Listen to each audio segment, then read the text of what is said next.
un réel plaisir de vous retrouver comme toujours dans le débrief. Bienvenue dans cette émission. Aujourd'hui, nous allons parler dans la première partie de cette émission du discours royal prononcé par Sa Majesté le roi Mohamed VI à l'occasion du 42e anniversaire de la Marche verte. Une allocution au cours de laquelle le souverain a réitéré la position ferme du royaume concernant l'affaire du Sahara marocain, revenant sur l'historique de la souveraineté du Maroc. Le roi Mohamed VI est aussi revenu lors de son discours sur le modèle de développement prôné par le royaume à travers l'Afrique ainsi que ses relations sur le plan international. Dans la deuxième partie, nous allons également parler de l'actualité politique au Sénégal. Mais pour la première partie, d'abord, nous sommes en compagnie de Boubacar Seye, président d'Horizon Sans Frontières, et Cheikh Ahmed Tidiane Ndiaye, journaliste à l'agence de presse panafricaine APA News. Merci messieurs d'avoir répondu présent à notre invitation. Merci. Un plaisir partagé. Avant d'entamer les discussions, je vous propose un extrait du discours du roi Mohamed VI sur l'historique du Maroc. De fait, le discours historique de Mohamed Ghizlane est lourd de sens, en ce qu'il marque une étape saillante dans le processus de parachèvement de l'intégrité territoriale de notre pays et qu'il souligne une seule vérité que nul ne peut contester, la marocanité du Sahara et l'attachement du peuple marocain à sa terre. En effet, dès que le Maroc a eu son indépendance, bien avant que la question du Sahara ne soit consignée aux Nations Unies en 1963, alors qu'aucune revendication ne portait sur la libération du Sahara, à l'exception des demandes légitimes formulées alors par le Maroc, mieux encore, bien avant que l'Algérie ne devienne indépendante, antérieurement à tous ces faits, s'adressant aux chiours et aux représentants des tribus sahraouis venus lui faire allégeance, la Baïa, notre grand-père avait souligné les droits historiques et légitimes du Maroc sur son Sahara.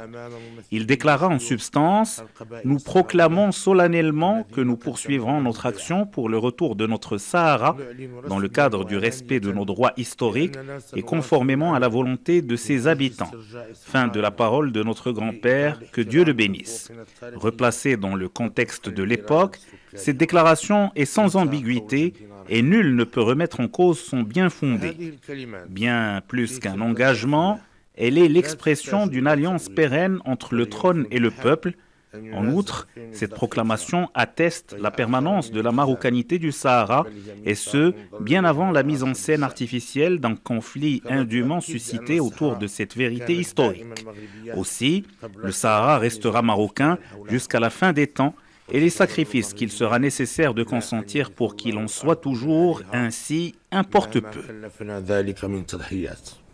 Voilà, à l'instant, le roi Mohamed VI sur son discours à l'occasion du 42e anniversaire de la Marche verte. Bon, il est revenu sur la symbolique de la Marche verte. Rappelons que l'année dernière, il avait même prononcé ici à Dakar, c'était une première par ailleurs. Quelle lecture faites-vous du discours royal? Absolument. Nous avons assisté du point de vue géopolitique à un discours de changement de paradigme, une vision de perfectionnement d'un leader qui n'a pas lésiné sur les mots pour retrouver l'intégrité territoriale de son royaume. Et je crois que c'est ce que le peuple marocain et le peuple africain attendaient de lui. Nous avons apprécié aussi la fermeté et les principes dans ce discours. Parce que, il faut le dire, le temps des discours fleuves et des réponses sans réponse est révolu. Et il faudrait impérativement, effectivement, ce genre de discours pour marquer la rupture sur le plan géopolitique. Et là, effectivement, nous avons beaucoup apprécié ce discours. Alors, Cheikh Ahmed Tidiane Ndiaye, que pensez-vous du discours royal? D'abord, je remercie mon vis-à-vis, M. Seye. Je vous remercie aussi pour cette invitation. Moi, je crois que le discours, quand je l'ai regardé, je l'ai trouvé quand même intéressant. Et je crois que peut-être moi, je l'ai série peut-être en trois parties. La première, c'est une première partie historique. Un rappel, je crois, qui vaut son pesant d'or à travers les discours qui avaient été prononcés par son homonyme et grand-père, Mohamed V. Je crois que c'était bien avant même les indépendances, si je ne me trompe, peut-être vers les années 58, les indépendances des pays africains. Donc, le Sahara marocain, en fait, il le pose. Deuxièmement aussi, il est revenu aussi, je crois, sur le discours qui avait été prononcé par son père lors de la marche verte, je crois, au début des années 70, je crois.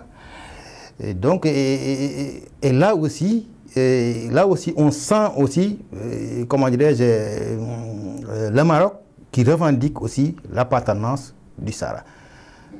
Donc, ces deux aspects historiques, je crois, valaient vraiment la peine de les rappeler. Avant que le Sahara ne soit, par exemple, l'objet de convoitises et tout, donc le Maroc a toujours dit que ça lui appartenait. Et le Maroc a prouvé pourquoi le Sahara lui appartient. L'autre partie maintenant, c'est l'actualité. Je crois que quand même, comme l'a dit tout à l'heure M. Sey, le roi était ferme vraiment dans son discours pour dire que le Maroc, que le Sahara reste un territoire marocain. Et c'est dans ce cadre-là que, par exemple, le Sahara pourra avoir une autonomie.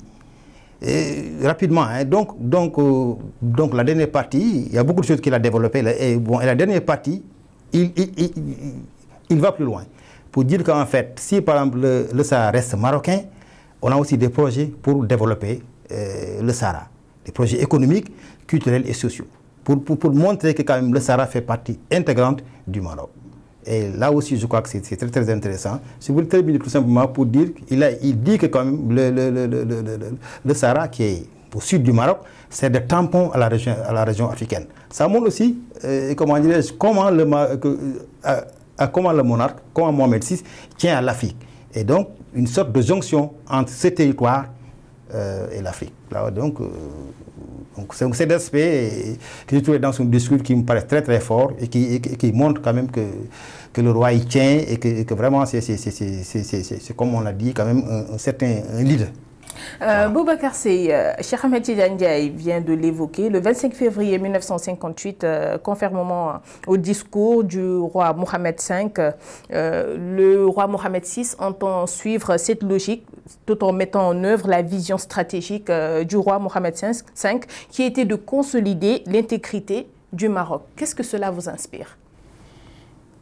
Ben, vous savez, effectivement, ce discours, il a commencé son discours par un rappel des faits. Ce rappel des faits qui évoque quelque part cette dislocation, si j'ose dire, du territoire marocain. Une situation provisoire qui a mis le royaume dans une sorte de, je ne dirais pas incertitude, mais un blocage du point de vue territorial. Et aujourd'hui, je crois qu'il l'a si bien dit, il est temps, et nous avons beaucoup apprécié la fermeté dans le discours et le principe dans le discours. Il a tout balisé. Il a même balisé dans son discours les conditions même de sortie de crise et de négociation. Donc aujourd'hui, le débat est clos. La comédie a longtemps duré. Le Maroc réclame l'intégrité de son territoire. Et je crois que c'est ce que aujourd'hui le roi a voulu montrer à travers ce discours. Il est temps que ça cesse. Ça a trop duré. La marche verte a duré pratiquement, nous sommes à son 42e anniversaire. Et effectivement, il faudrait que le royaume retrouve toute son intégrité territoriale. Et en ces termes, il a dit la clé de voûte du pacte indéfectible d'unité nationale scellée entre le trône et le peuple. C'est en ces termes employés que le roi Mohamed VI a défini le Sahara marocain. Bon, le Sénégal, comme d'autres pays et à travers le monde, soutient cette position du Maroc par rapport à la fermeté sur... Il faudrait aujourd'hui retrouver la cohésion, l'intégrité du territoire marocain et aujourd'hui aller vers d'autres régions. Donc aujourd'hui, le concept, l'idée c'est quoi? C'est le développement socio-économique du Maroc et au-delà du Maroc même, du continent africain. Parce que nous avons senti à travers ce discours un attachement aux valeurs africaines, donc à la souveraineté des nations africaines. Et là aussi, c'est des questions fondamentales aujourd'hui qu'il faudrait soulever. Et il est temps que ce discours-là, en tout cas, soit tenu, contienne ce genre de discours, aussi bien au Maroc, aussi bien aussi que dans la sous-région. Parce que nous souffrons aujourd'hui de division, de clanisme, de leadership capable aujourd'hui de prendre des initiatives stratégiques des initiatives stratégiques du moins pour faire face aux défis de la mondialisation. Donc je rappelle que le monde est miné par des crises, ces crises qui sont dues à un enchevêtrement de facteurs endogènes et exogènes qui n'échappent pas aux tensions géopolitiques et géoéconomiques mondiales. Aujourd'hui, l'Europe s'organise, l'Europe parle d'une seule voix et l'Afrique ne parvient pas à s'organiser dans ce sens-là. Et nous souffrons cela. Donc il est temps qu'on fasse taire les intérêts irrationnels et leur instrumentalisation politique pour parler avec une seule voix. C'est le cas de l'Europe et pourquoi pas l'Afrique. Et nous, aujourd'hui, nous faisons, et nous le disons avec beaucoup de conviction, que Sa Majesté le roi Mohamed VI est le seul capable aujourd'hui d'assumer ce leadership-là. C'est le leader naturel capable aujourd'hui de mettre le continent sur les rails de l'émergence. Alors, partagez-vous les propos de Maître de Boubacar Seye? Tout à fait, moi je partage. Mais moi je crois que mieux que quand même le Sénégal et les autres, je crois que si on lit dans le discours du roi, il a parlé même du Conseil de sécurité, dont les principes définis cadrent bien avec l'autonomie pour le Sahara. Et le roi l'a bien dit, que donc, en cas si on examine cette autonomie, il faudrait bien que le Conseil de sécurité, le seul, en tout cas tout seul, puisse servir, puisse un peu superviser dans ce cadre-là. Parce que selon les principes qu'il a définis, je crois que le Sahara est bien marocain. Et outre le rappel des fondamentaux de la constitution marocaine, il a aussi évoqué le développement sociétal. Il a aussi parlé de la coopération sud-sud, d'où le modèle marocain comme un exemple pour le développement de l'Afrique. Écoutez, moi je crois que c'est une constante du Maroc, quoi. Ça a été une constante qui a été raffermie par Mohamed VI. Je crois que Mohamed VI a toujours montré, depuis qu'en tout cas qu'il est sur le trône, que le Maroc est profondément africain à travers ses tournées. Nous, on en a connu beaucoup au Sénégal. Et vraiment dans le continent, partout où il est allé, il a montré que le Maroc est quand même fait partie intégrante de l'Afrique et que le Maroc peut faire partie des pays leaders qui vont drainer l'Afrique vraiment vers le développement. Et non seulement il le dit, mais il le traduit. Parce que moi je crois que lui, il est en train de faire une diplomatie économique, comme on dit. Avec son appartenance à l'Union africaine. Tout à fait. Il est revenu maintenant à l'Union africaine. Une question peut-être que beaucoup n'osaient pas vraiment envisager. Il a vraiment détruit un peu le mur, et puis il est revenu maintenant à l'Union africaine, qui montre qu'il fait partie intégrante de l'Afrique. Et si on se rappelle bien de son discours, quand il disait qu'il est revenu pour intégrer sa famille, que sa famille lui a manqué et tout.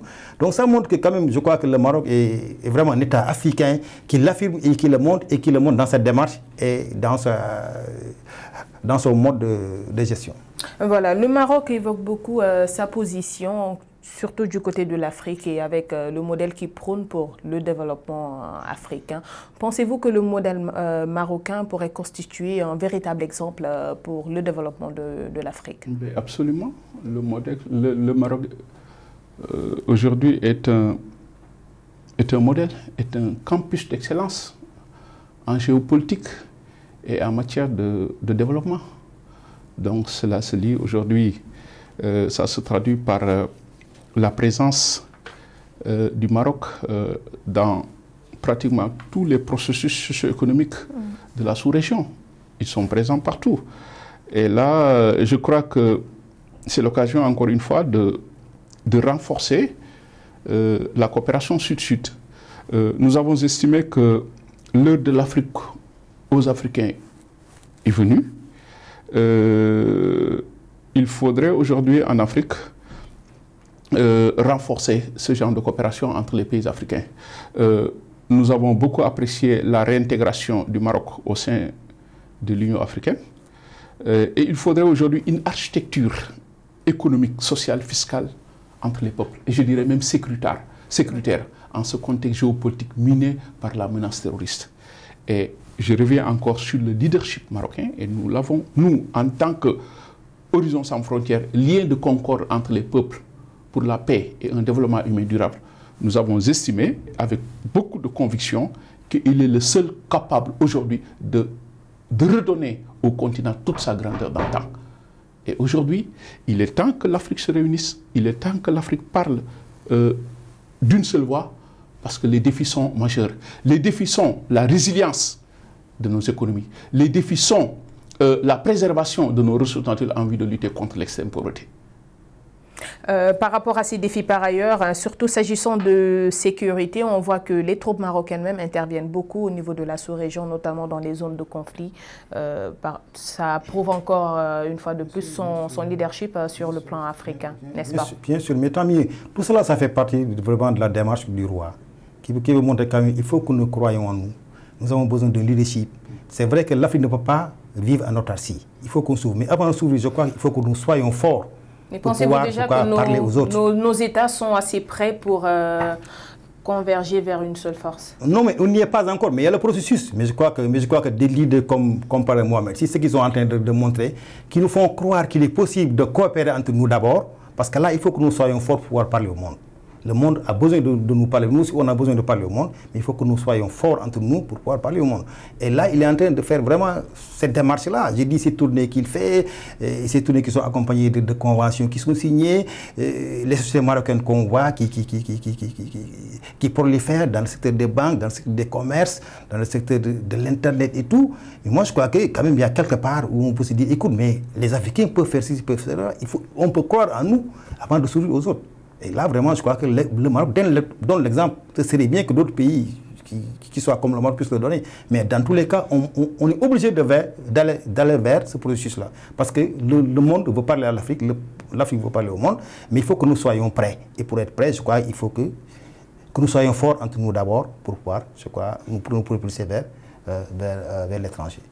Dans ce discours, on a aussi le souverain a aussi parlé d'ouverture, hein, tout en conservant notre culture. Qu'en pensez-vous? Oui, mais absolument, il faut comme disait l'autre, l'enracinement dans l'ouverture. Nous sommes dans un contexte mondial de mondialisation, de globalisation et d'interdépendance aussi. Donc aujourd'hui, effectivement, il faudrait s'ouvrir au monde extérieur.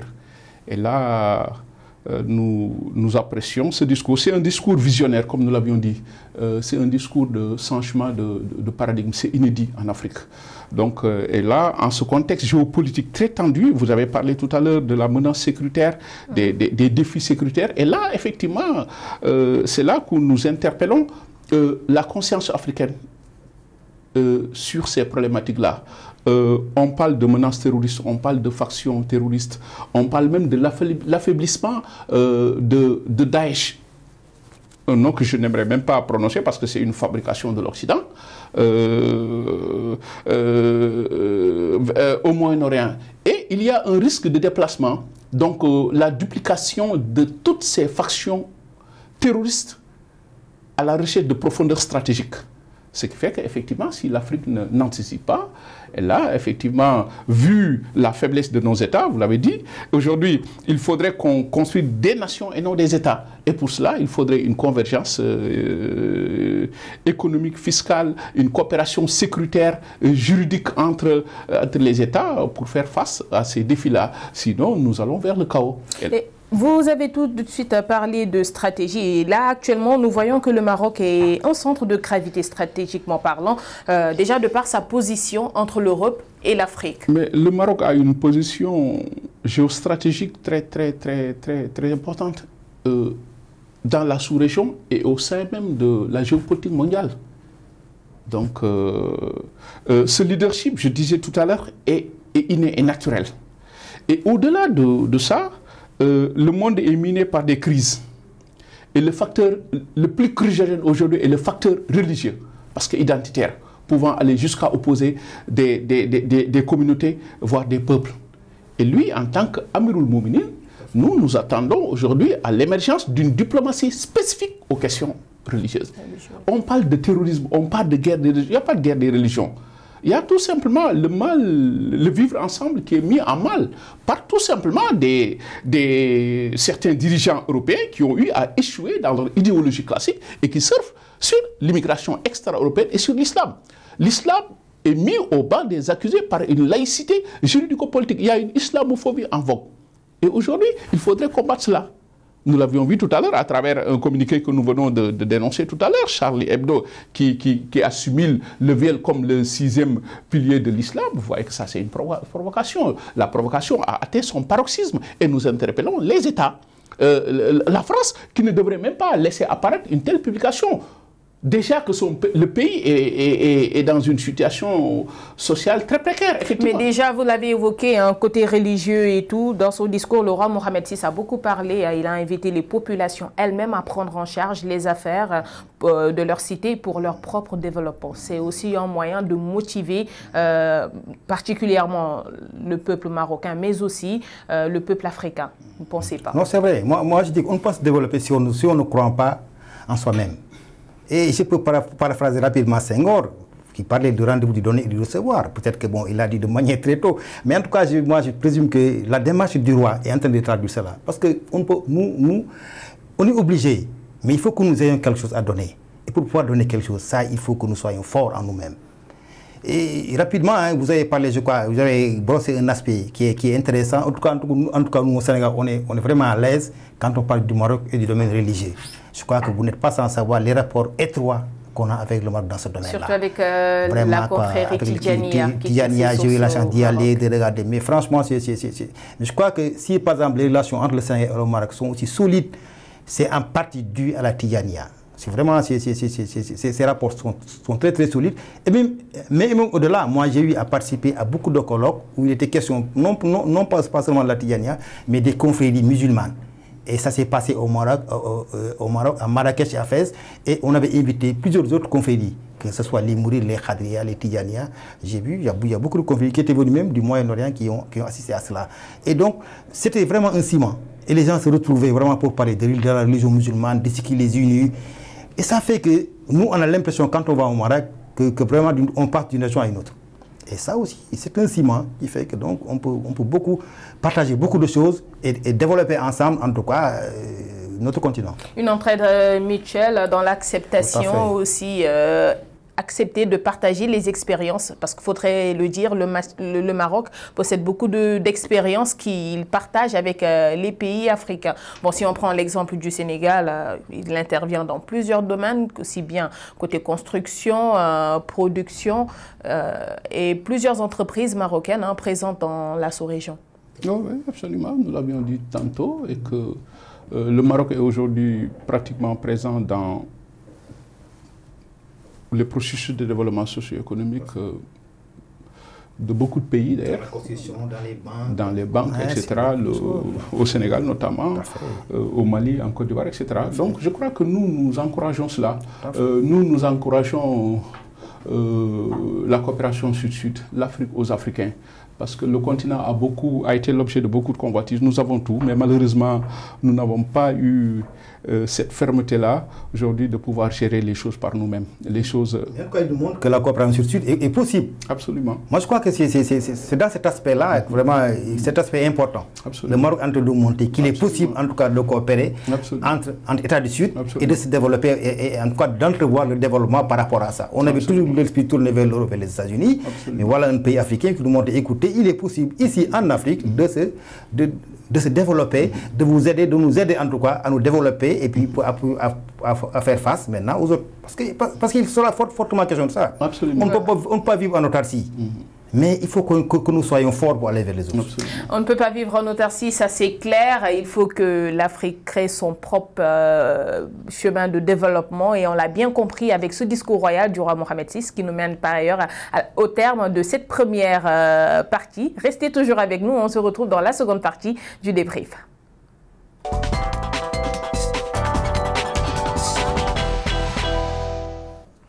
Vous êtes toujours dans le débrief. Dans cette deuxième partie, nous allons parler de l'actualité politique au Sénégal, comme je vous le disais au début de cette émission. Actuellement, la question sur la levée de l'immunité parlementaire du maire de la ville de Dakar, Khalifa Sall, en détention préventive pour un présumé détournement de deniers publics, fait l'objet de débats. Une levée qui autorisera la justice à le juger. Une commission ad hoc chargée de statuer sur le cas de l'édile de la capitale sénégalaise a été constituée. Et justement, nous nous sommes en compagnie de l'honorable député Mamadou Decroix, qui est par ailleurs membre de la dite commission, qui nous rejoint sur le plateau du débrief avec Cheikh Ahmed Tidiane Ndiaye. Merci, honorable député. Mamadou Diop Decroix. Oui, comme on vient de le dire. Voilà. Alors, monsieur Mamadou Diop Decroix, cette commission fait déjà l'objet de critiques.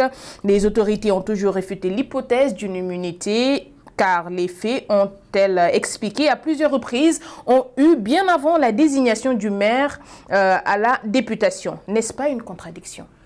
Je vous remercie beaucoup, Aminata, pour l'invitation. Je salue mon ami compatriote Cheikh Tidiane et également vos téléspectatrices et vos téléspectateurs. Alors, de quoi s'agit-il? Il faut, à mon avis, bien serrer les choses si on veut bien comprendre. Parce que vous avez deux camps dans cette affaire. Certains ont intérêt à ce que les choses soient très confuses, qu'on n'y voit pas très clair. Mais d'autres ont intérêt à ce que les choses soient clairement perçues.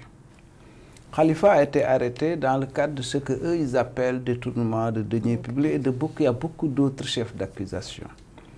À l'époque, il n'était pas député, ils l'ont arrêté, ils l'ont envoyé en prison. Par la suite, M. Sall, maire de Dakar, est devenu député. Il y a eu en son temps tout un débat. Le procureur, pour ce qui le concerne, avait montré que Khalifa ne pouvait pas bénéficier de son immunité, même s'il est député, parce qu'au moment des faits, il n'était pas député. Donc, ceux qui, évidemment, étaient contre cette thèse ont continué à exprimer leur désaccord, mais le ministre de la Justice qui était là est parti. Un autre ministre de la Justice est venu. Et le procureur a dit, oui, il faut saisir l'Assemblée pour lever l'immunité parlementaire de Khalifa Sall. Donc jusqu'ici, c'est eux qui parlaient. Okay. Et je ne vous coupe pas, hein. Il y a votre collègue, le député Mamadou Diagne Fada, qui lui-même dit, je cite, hein, le gouvernement avait nié l'existence de l'immunité parlementaire à Khalifa Ababakar Sall. Ce même gouvernement vient plaider pour la levée de l'immunité parlementaire. Cette contradiction pose problème et sonne comme un aveu de culpabilité. Oui, c'est tout à fait ce que je suis en train de vous expliquer. Le procureur avait dit non, il n'y a pas lieu de lever quoi que ce soit, puisque au moment des faits, il n'était pas député. Donc, pour lui, c'était illogique et déraisonnable de demander la libération de Khalifa Sall, qui était devenu député entre-temps. Et bon, qu'on le libère, qu'il rejoigne l'Assemblée. Et s'ils veulent poursuivre s'ils veulent continuer les poursuites, qu'ils saisissent l'Assemblée, qu'ils lèvent l'immunité. Alors, ils ne l'ont pas fait. Jusqu'à un certain moment, le procureur change d'avis et dit, oui, je vais saisir l'Assemblée pour demander la levée de l'immunité parlementaire. Mais le député dont on veut lever l'immunité parlementaire est toujours en prison. Il est toujours en prison. Donc, on va nous demander, nous, de lever l'immunité parlementaire d'un député qui n'a jamais rejoint l'Assemblée nationale et qui reste en prison. Ça, c'est un autre point. Comment analysez-vous cette situation, cher Ahmed Tidiane Ndiaye? Merci, madame, pour votre invitation. Donc, je salue mon vis-à-vis, l'honorable député Mamadou Diop Decroix. Pour vous dire, donc, pour ce problème-là, moi, je trouve que ce problème, il est un peu difficile à voir. C'est presque, je dirais, peut-être un cas d'école qui devrait peut-être s'inspirer, en tout cas, sur lequel les étudiants en droit devraient réfléchir. Bon, comme il a dit de quoi il s'agit, donc c'est le maire de Dakar qu'on a accusé de plusieurs délits qu'on pourrait résumer en détournement de fonds qui portaient sur 1,8 milliard de francs CFA, je crois. Ça fait beaucoup. Et je crois qu'il aurait, en tout cas, on l'accuse d'avoir puisé dans une caisse d'avance de 2011 à 2015. Alors, lui, il dit, il ne nie pas qu'il l'a fait, mais il a dit qu'il l'a fait dans le cadre normal de l'exercice de son travail. Et cette caisse d'avance ne date pas de lui, mais c'est antérieur à lui. Auparavant, donc, les maires qui l'ont demandé ont eu à gérer une caisse d'avance. Donc, il a dit, il l'a fait. Et il ne peut pas dire à qui il a donné ça, mais en tout cas, il a donné. Bon, maintenant, le problème, comme a dit donc l'honorable député, c'est que, bon, malgré tout, on l'a mis en prison depuis, je crois, début mars. Ça fait presque 7 mois maintenant que ça dure. Hein. Et il est vrai que, bon, nous, en tant qu'observateurs, ce qui nous a un peu troublés, c'est que, bon, ces défenseurs, en tout cas, son pool d'avocats, a toujours dit qu'on ne pouvait pas mettre en prison comme ça un député. Parce que je crois, quelques mois après, le 30 juillet, je crois, il a été élu maire. Il a été élu député. Voilà. Bon, alors, ils ont, à plusieurs reprises, je crois, demandé à ce qu'on les libère de manière provisoire, en attendant qu'on règle le problème. Maintenant, bon, comme il dit, donc, le procureur est venu donc dire qu'il faut maintenant qu'on lève son immunité parlementaire. Nous, ça nous désoriente un peu aussi. Hein. Vraiment, on se pose des questions quoi, autour de ça. Il faut aussi que ces demandes ont le plus souvent été rejetées. Hein. Tout à fait, mais bien sûr, en avançant, parce que bon, c'est 2 parties. Hein. Chaque partie, bon, croit avoir raison et fournir, comment dire, ces raisons pour lesquelles soit on libère ou bien on ne libère pas.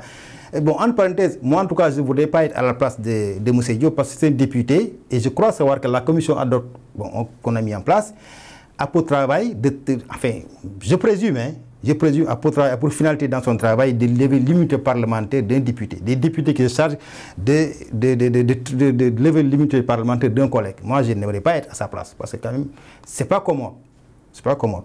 Mais quoi qu'il en soit, ce que je veux dire, c'est que par rapport au délit qu'on lui reproche, ça fait beaucoup d'argent. Et nous, ça nous aime aussi, quoi, l'argent là. C'est vrai que moi, ce que je voudrais dire par rapport donc à ça, il faudrait que peut-être qu'on en arrive, ce cas qui est, je crois, la première fois que je vois ça, en tout cas au Sénégal, un maire qu'on a traité comme ça pour détournement de caisse d'avance, je crois que peut-être ça devait peut-être ouvrir la porte à autre chose. À ce que, par exemple, ceux à qui on va donner de l'argent, qu'ils gèrent, qu'ils rendent des comptes. La reddition des comptes, un suivi, c'est ça justement, ne pas l'appliquer uniquement au maire, mais peut-être ouvrir vraiment la porte à d'autres gens qui ont eu à gérer aussi de l'argent public qui ne leur appartient pas et qui en ont usé. Et pour terminer sur ce point-là, beaucoup de personnes se posent la question de savoir pourquoi maintenant, parce que sur une période de plus de 10 ans, il a eu à gérer plus de 500 milliards et là, on l'accuse pour 1,8 milliard de francs CFA. Bon, peut-être, comme le disent l'opinion sénégalaise, qu'est-ce qui explique ce fait? Est-ce à cause des législatives? Quel est le motif, selon vous? Bon, moi, je ne sais pas. Mais quoi qu'il en soit, ça devrait arriver un jour. Parce que quand même, on ne peut pas confier de l'argent à quelqu'un. Mais imaginez-vous, 1,8 milliard, vous le dépensez comme ça, on ne sait pas où est-ce que c'est passé. Moi, je ne l'accuse pas, je n'accuse personne. Mais je me pose des questions en tant qu'observateur. Je me dis qu'il faut qu'on en arrête. Il faut qu'on s'arrête, qu'on se dise, écoute, on vous confie de l'argent, il faut que vous ayez en tête qu'un jour, on vous demandera des comptes. Et peut-être, voilà. Et peut-être que ça a commencé par lui, mais il faut qu'on continue. Il ne faut pas qu'on s'arrête au maire. On ne se limite pas au maire de Dakar. Voilà. Alors, honorable député, la mouvance présidentielle est majoritaire à l'Assemblée nationale.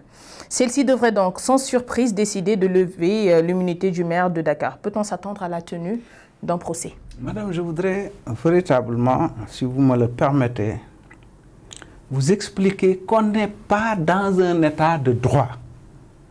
Très important. Pourquoi? Mon ami Cheikh me plaint un peu, mais je suis très à l'aise. Je suis membre de la commission, je suis contre ce que le procureur veut faire parce qu'on veut couvrir du manteau de la justice un acte politique majeur. Khalifa Sall est un adversaire déclaré du président de la République. Certains pensent que c'est un candidat valable pour 2019. Je ne suis pas un militant de Khalifa Sall du tout. J'ai un parti politique. Lui, il milite au Parti socialiste du Sénégal. Bien. Mais il faut qu'on comprenne de quoi nous parlons. On n'en est même pas encore aux accusations. Nous en sommes à est-ce que le droit est respecté au Sénégal ou pas.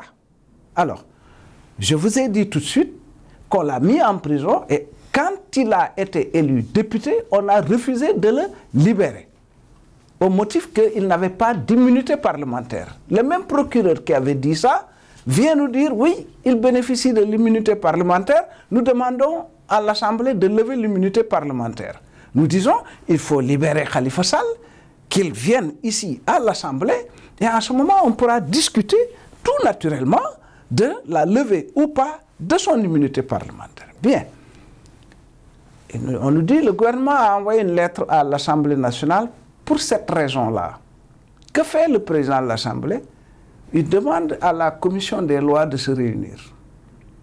Le président de la commission des lois viole la loi organique qui réglemente les activités à l'Assemblée nationale, qui dit, pour convoquer une commission, il faut l'avoir fait 48 heures avant. 48 heures auparavant. Le monsieur nous convoque la veille, le document existe. On lui dit, mais renvoie cette réunion et tu respectes la loi, c'est tout. Il soumet au vote la question de savoir s'il faut respecter la loi ou violer la loi. Ils sont majoritaires, ils votent qu'ils doivent continuer la réunion, donc on viole la loi. Ça, c'est très, très, très important. La commission dit, bon, dans ces conditions, donnez-nous les documents sur lesquels nous pouvons nous appuyer pour juger, pour discuter, pour prendre une décision. Ils disent que les documents n'existent pas, ne sont pas en leur possession. Qu'est-ce qu'il faut faire? Oui, mais on peut quand même discuter puisque le président de l'Assemblée a reçu la lettre. On dit, oui, mais alors, nous, qu'est-ce qu'on fait? Il dit, oui, le président a lu la lettre à la conférence des présidents, donc on peut. Et donc, de cette façon, ils se sont réunis, ont mis en place la commission et nous ont renvoyés à la plénière. Alors, je signale, pour terminer, que cette procédure est une violation également de la loi, parce que la commission ad hoc, sa mise en place ne doit pas passer par une commission technique de l'Assemblée. C'est la plénière qui doit se réunir, écouter les propositions des groupes parlementaires et des non-inscrits qui font une liste et laquelle plénière approuve ou désapprouve la proposition qui lui est soumise. Ça aussi, ils ne l'ont pas fait. Donc, madame, je termine en disant que depuis très longtemps, ce pays n'est plus un état de droit si nous voulons nous dire la vérité et ne pas nous tromper mutuellement. Khalifa Sall, comme l'a dit Cheikh Tidiane tout à l'heure, on dit, oui, vous avez détourné des biens publics, on vous amène en prison. Mais l'OFNAC, l'office qui a été mis en place par le président de la République pour traquer la mauvaise gestion dans les établissements publics, etc. Mais l'OFNAC a fait une enquête, a épinglé des directeurs généraux qui gèrent des milliards et des milliards de nos francs. Mais ces directeurs généraux sont des proches du président de la République. Non seulement ils restent en place, bien solides, mais la présidente de l'office qui les a coiffés au poteau, qui les a, disons, inspectés, et qui a fait un rapport, qui a saisi le procureur, mais cette dame-là, présidente de l'OFNAC, a été virée, purement et simplement. Alors, alors, moi, quand on m'invite à parler de droit, le procureur, le machin, ça n'existe pas. C'est un manteau pour couvrir une action politique, pour liquider des adversaires. Donc là, sur ce point, vous mettez en question la légitimité de cette commission?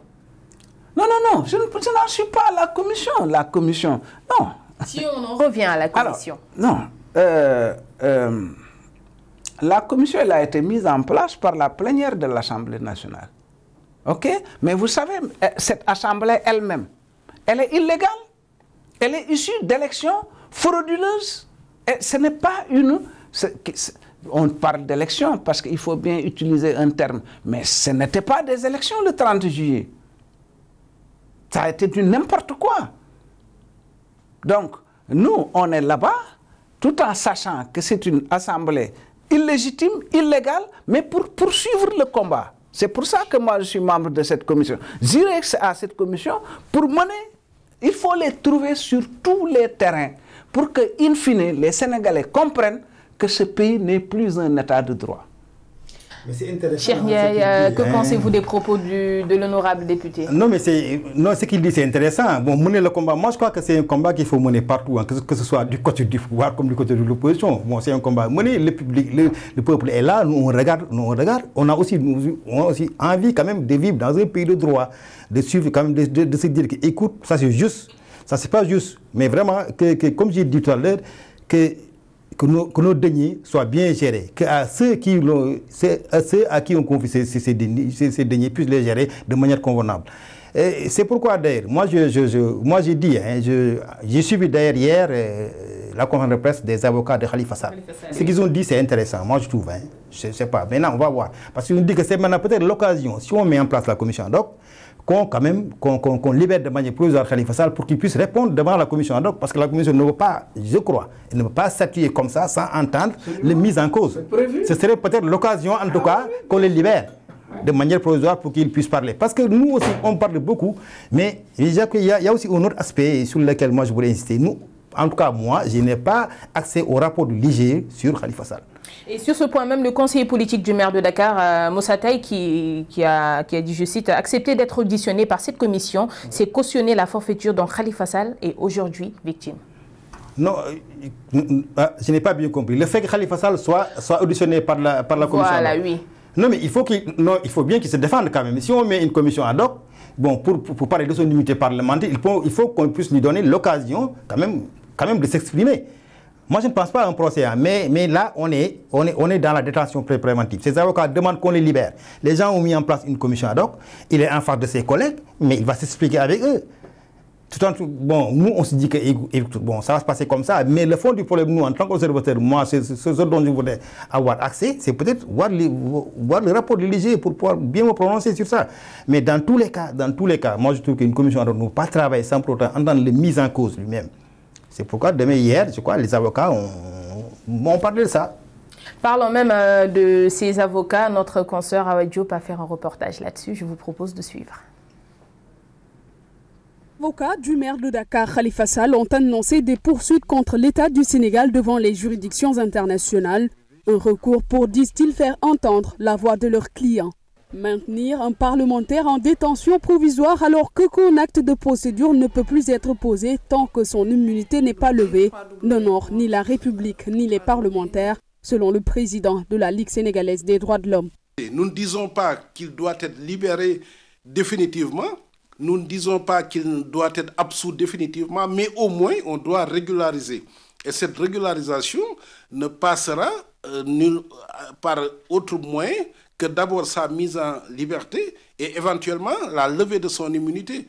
Maintenant, qu'on puisse faire abstraction de cette évidence aujourd'hui est symptomatique de cette forme d'inféodation du pouvoir judiciaire au pouvoir exécutif. Et ça n'honore pas ni notre pays, ni notre justice.